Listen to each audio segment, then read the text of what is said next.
आलिम के ऊपर आलिम की जो बेगम है रुमैसा ये प्रेशर डालने की कोशिश कर रही है कि किसी भी तरीके से ये अपनी बेगम को जो है वो तलाक दे दे, चाहे इसको ब्लैकमेल करने की कोशिश करे ताकि प्रीशा की जल्दी से शादी हो जाए। क्योंकि रुमैसा को सिर्फ और सिर्फ एक ही बात का खौफ है और वो है प्रीशा। वो चाहती है कि जल्दी से प्रीशा का मामला जो वो क्लियर हो जाए। आने वाले एक साथ में आप लोगों को दिखाया जाएगा कि प्रीशा जो होती है इसे अपनी माँ के पास आती है, आकर बात करती है, माँ को कहती है कि माँ जी जो भी होना था वो हो चुका है। मुझे इस बात का एहसास है कि मैंने जो ये सब कुछ गलत किया, इस मामले पे आपको जो परेशानी हो सकती थी, लेकिन मैं अब जो आपको यकीन के साथ कहती हूँ कि मेरा इसमें कोई कसूर नहीं है। अब जो भी होगा मैं आपको बता कर जाऊँगी। तो ये बातें माँ सुनती है तो ये प्रीशा को कहती है कि देखें बेटा, मैं जो इस वजह से परेशान नहीं हुई थी कि आपने कुछ कर लिया, मुझे परेशानी इस वजह से है कि एक ही आप आखिरी हमारी उम्मीद हैं और अगर आपको कुछ हो गया तो हम अंदर से मुकम्मल तौर पर टूट जाएंगे। तो इसी वजह से मैं आपसे रिक्वेस्ट करना चाहती हूँ, इल्तिजा करना चाहती हूँ कि जहाँ पर भी आपने जाना है आपने अपना ख़ास तौर पर ख्याल करना है ताकि आपको किसी किस्म की कोई परेशानी ना है, ताकि मामला जो वो बिल्कुल भी ख़राब ना हो। जब भी ऑफिस में जाती है ना प्रीशा, इसकी जो मुलाकात होती है ये बारी के साथ होती है। तो बारी जो होता है इसे बार बार ब्लैकमेल करने की कोशिश करता है, बार बार जो उसे धमकी देता है। तो प्रीशा इससे कहती है कि देखें बारी, मुझे इस बात का खौफ नहीं है कि मैं जो यहाँ पर जॉब करती हूँ, अगर आपको कोई भी प्रॉब्लम है, अगर आपको किसी किस्म का कोई भी मसला है तो आप मेरे साथ खुलकर बात करें, लेकिन इस हिसाब से मुझे तंग करने की कोशिश ना करें। जब आप मेरे साथ बदतमीज़ी करेंगे तो आपको क्या लगता है कि मैं आपके सामने जो वो चुप हो जाऊँगी? नो नेवर, ऐसा कभी भी नहीं होगा। मैं आपके सामने कभी भी चुप नहीं होंगी और ना ही मैं खामोश बैठ सकती हूँ।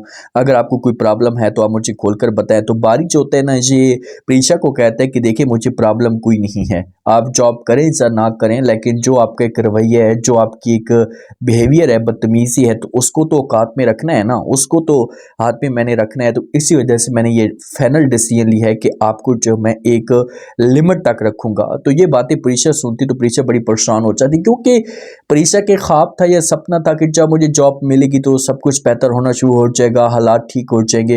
लेकिन ऐसा मामला जो होते हैं ये प्रीशा के लिए और भी ज़्यादा ख़राब होते जा रहे होते हैं। आखिरकार आलिम साहब पहुंच जाते हैं अपनी पहली बेगम के घर में। जब इसके घर में आता है ना तो आकर बात करना शुरू कर देता है, इसके साथ इसको ब्लैकमेल करने की कोशिश करता है कि देखें कि आप प्रीशा की शादी करवा देते हो। आगे से प्रीशा की माँ साफ अल्फाज में इनकार कर देती है, कहती कि देखिए मेरा भी ख्वाब है, हर एक माँ का ख्वाब होता है कि हमारी औलाद की जल्दी से शादी हो जाए।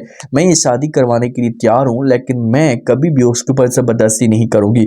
वहाँ पर आलिम की माँ भी मौजूद होती है और ये भी आलिम को समझाने की कोशिश करती है, लेकिन आलिम जो होता है ये कोई बात नहीं सुनता, साफ अल्फाज में इनकार कर देता है। माँ को कहता है कि माँ जी आप इसे समझें, इसके साथ बात करें, अगर ये बात इसने ना मानी ना तो इसके लिए मामलात ख़राब हो सकते हैं, जैसे मैं तलाक भी दे सकता हूँ। जब तलाक की धमकी माँ सुनती है तो ये आलिम को कहती है कि आलिम बेटा तुम होश के नाखल लो, ऐसी कोई बात नहीं करनी और ना ही इस किस्म का कोई आपने तमाशा खड़ा करना है। अच्छा ठीक है, मैं जो वो बात करूँगी, समझाने की कोशिश करूँगी, हम प्रीशा के साथ खुलकर बात करेंगे। अगर प्रीशा शादी करने के लिए तैयार हो गई तो हमें किसी किस्म का कोई भी एतराज़ नहीं होगा। हम तो चाहते हैं कि हमारी बेटी की जो जल्दी से शादी हो जाए। तो वाले जो कैसे बोलेगा कि ठीक है मैं आप लोगों के इस बात का इंतज़ार करूँगा, बस आप लोग जल्दी से इसकी अगर शादी करवाना चाहते हैं तो करवा दें, यही इसके लिए अच्छा ऑप्शन है। क्योंकि इसका जो तरीकाकार है, जब बात करने का अंदाज़ है, ये बिल्कुल भी अच्छा नहीं है और ये हमारी इज़्ज़त को मुकम्मल तौर पर बर्बाद कर सकती है। तो जिस वक्त ये घर के अंदर जाता है ना तो इसके सामने मिनाल रोमैसर जो होती है ये प्रेशर डालती है, इसको कहती कि भाई आप गए हैं लेकिन आप बात पक्की करके नहीं आते, देख लेना कि ये लड़की आपको जो वो नाक के चने चुभवाएगी। मुझे किसी किस्म का कोई इतराज़ नहीं है, किसी किस्म की कोई प्रॉब्लम नहीं है, लेकिन जिस दिन इसने जो आपकी इज्जत को बर्बाद किया तो उसके बाद आपके पास कोई ऑप्शन नहीं बचेगा। तो आलिम जोगा जी अपनी बेगम को समझाने की कोशिश करेगा, बोलेगा कि वो सब कुछ ठीक है, लेकिन इस वक्त में ये फैसला इतनी आसानी के साथ नहीं कर सकता, क्योंकि अगर जो प्रीशा ने इनकार कर दिया, प्रीशा ने कह दिया कि मैं ये शादी नहीं करना चाहती, तो फिर मेरे पास क्या ऑप्शन है। तो वालिद जो होगा जब ये बात करेगा तो माँ बोलेगी कि भाई आप तलाक की धमकी दें। जब प्रीशा घर के अंदर आती है ना तो इसके सामने सारे के सारे खड़े हो जाते हैं, इसको मजबूर करने की कोशिश करते हैं, लेकिन प्रीशा आगे से इनकार कर देती है। जो बारी की बहन होती है ना ये बात अपने वालिद के साथ शेयर करती है। तो जब बारी घर के अंदर आता है तो वालिद आकर बुलाता है कि भाई आपकी क्या उस लड़की के साथ मामला चाह रहे हैं, प्रीशा के मामले पे बात करती है। तो आगे से बारी जो होता है अपने वालिद को कहते हैं कोई ऐसी बात नहीं है। तो वालिद कहते हैं कि वो लड़की अच्छी है तो आपने प्लीज़ उसका ख्याल करना है।